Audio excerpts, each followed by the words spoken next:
Alright, today we're going to be learning about trigonometric ratios and special angles. So right now we're going to be looking at a kite question, which is applying trig ratios for special angles. So in this question, we see that Arun flies his kite in a 200-meter string. His kite makes an angle of pi/3 with the ground. The wind speed changes and the kite then makes an angle of pi/6 with the ground instead.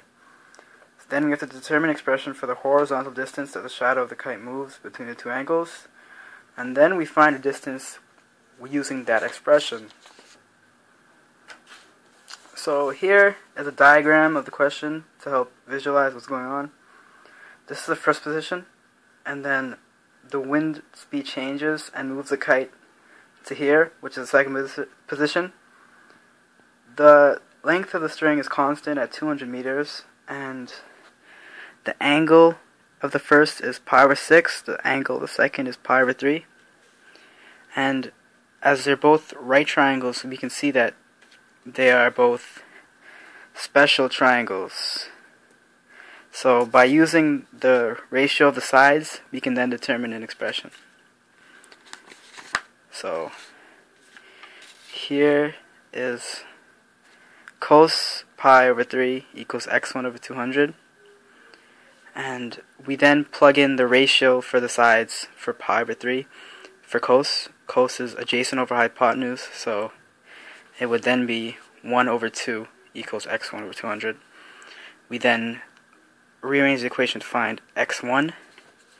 It would then go to 200/2 equals x1. We simplify that further. It's 100 equals x1. And then we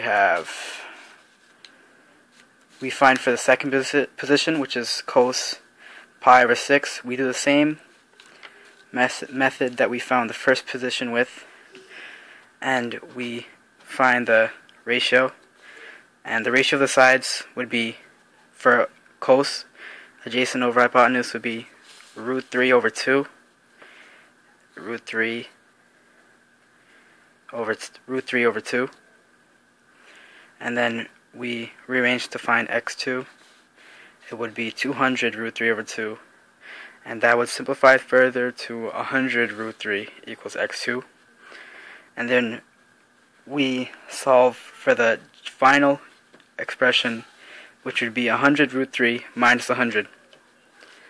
And if we plug that into our calculator, we get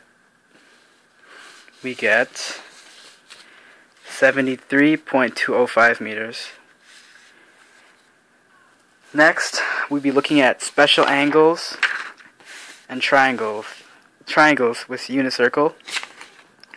In this question, we're going to use unicircle to determine exact values of 6 trigonometric ratios for 7 pi/6.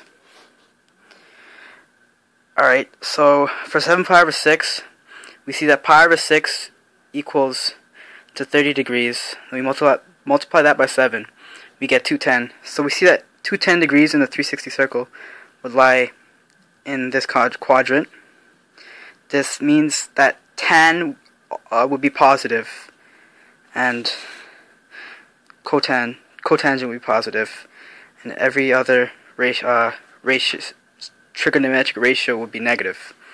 So I drew the special triangle here to make it more clear. So for sine, it's opposite over hypotenuse. It would be 1/2. And we make that negative since it does not lie in that quadrant. And then for cos, it's adjacent over hypotenuse. That would be adjacent over hypotenuse. Negative √3/2. For tan, it would be opposite over adjacent, which is 1/√3. And then for cosecant, it would be -2 as you reverse this. -2. Secant is just cosine reversed, -2/√3. And for cotangent, it would be tan reversed, which would be √3 is positive. So yeah, this is how we do 4.2. Yes.